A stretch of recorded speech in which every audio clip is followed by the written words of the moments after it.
ভাবে মানুষ খুন হতে দেওয়া যাবে না, মানুষকে বাঁচাতে হবে।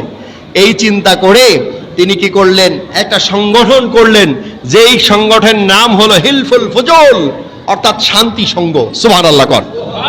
সেই হিলফুল ফুজুল এর নীতি ছিল 5টা। কয়টা? আজকের আলোচনার মধ্যে আমার আপনার শিক্ষা গ্রহণ করার উপায় হলো আমরা এই 5টা শিক্ষা নীতি অবলম্বন করব। আমার যুবকেরা, যে যুবকরা দেশের মধ্যে পথ পরিবর্তন করে ফেললো, ওই যুবকরা যদি 5টা নীতি অবলম্বন করে, তারা যদি ধারণ করতে পারে, এ দেশটা সোনার দেশে পরিণত হয়ে যাবে। বলুন সুবহানাল্লাহ। 1 নম্বর নীতি হলো দেশের অশান্তি আমরা দূর করে দিব, কোনো প্রকার অশান্তি থাকবে না, দেশে শান্তি প্রতিষ্ঠা করব। 2 নম্বর হলো দেশের মধ্যে যারা ভিনদেশি পর্যটক আসবে তাদেরকে আমরা রক্ষা করব। তার মানে পথচারী মুসাফিরদের উপরে কেউ ডাকাতি করবে না, আঘাত করবে না, করলে আমরা সেটা প্রতিহত করব। আর 3 নম্বর হলো গরিব দুঃখী যারা অসহায়, গরিব দুঃখী মানুষ, তাদেরকে আমরা সাহায্য সহযোগিতা করব। 4 নম্বর হলো এই দেশের মধ্যে কোন শক্তিশালী যারা পাওয়ারে থাকবে, শক্তিশালী হবে, ওদেরকে কখনো দুর্বল অসহায়দের উপর অত্যাচার নির্যাতন আমরা করতে দিব না। আর 5 নম্বর হলো এই দেশের সকল ধর্ম, বর্ণ, গোত্র, রাজনীতিবিদ যত দল আছে, সকল দলের মধ্যে আমরা সম্প্রীতি স্থাপন করে দেব। কোন দলে দলে আর সংঘাত করা চলবে না। জোরে কেন আল্লাহু আকবার। আমার প্রিয় ভাইরা, এই নীতি আল্লাহর হাবিব সাল্লাল্লাহু আলাইহি সাল্লাম যখন নবুয়ত প্রাপ্ত হন, নবুয়ত প্রাপ্তর পরে রাসূল বললেন, এখন যদি আমাকে লাল উটটা পর্যন্ত দেওয়া হয়, হিলফুল ফুজুলের যে 5টা নীতি আমি শপথ করেছিলাম, এই শপথ থেকে 1 চুল পরিমাণ আমরা সরে যাব না। সুবহানাল্লাহ।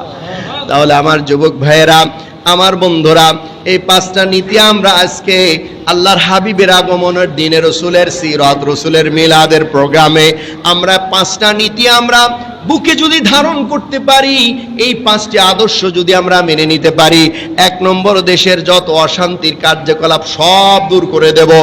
2 নম্বর দেশের মধ্যে যারা হতদরিদ্রকে আমরা সাহায্য সহযোগিতা করব। দেশের মধ্যে ভিনদেশি লোকেরা আসলে, মুসাফির সফর হালতে যারা থাকবে, তাদের সংরক্ষণ করব। আর যারা শক্তিশালী, যারা সম্পদশালী, যারা ক্ষমতাধর, তারা যেন দুর্বলের উপর অত্যাচার নির্যাতন না করতে পারে, সেটা আমরা প্রতিহত করব। আর 4 নম্বর, যত দল, যত মত আছে, সব মতের মানুষকে আমরা সম্প্রীতি স্থাপন করে দেব, মহাব্বত তৈরি করে দিব। জোরে কান সুবহানাল্লাহ। আল্লাহ আমাদের বুঝার তৌফিক দান করুন। জোরে কান আমিন।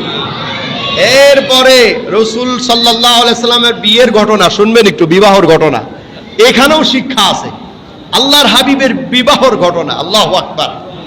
এই যে রাসূলের, তিনি যে আলামিন, এই যে প্রচার হয়ে গেল চারদিকে, ওই মক্কা নগরীতে একজন প্রভাবশালী ব্যবসায়ী, যে খাদিজাতুল কুবরা, খাদিজাতুত তাহারা, তিনি, আচ্ছা পিছন থেকে আমাদের কি ভিতরে জায়গা? এই পাশে মনে হয় জায়গা আছে, মেহেরবানি করে এইদিকে আসেন আপনারা, একটু জিকির করে আর সামনের দিকে আসি। লা ইলাহা, এই পাশের দিকে পাঠাই দেন লোক, একটু সরে আসেন, এইদিকে পাঠাই দেন, ডানে বামে পাঠাই দেন।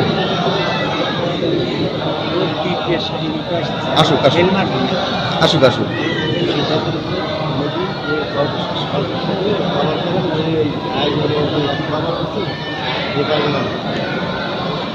ইল্লাল্লাহ লা ইলাহা,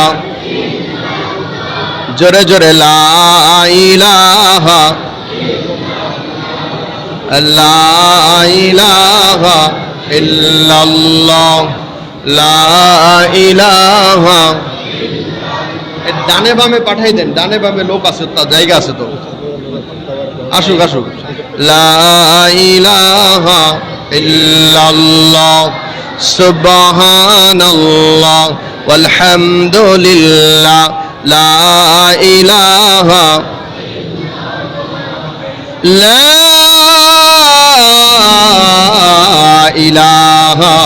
ইল্লাল্লাহু মুহাম্মাদুর রাসূলুল্লাহ সাল্লাল্লাহু আলাইহি ওয়াসাল্লাম।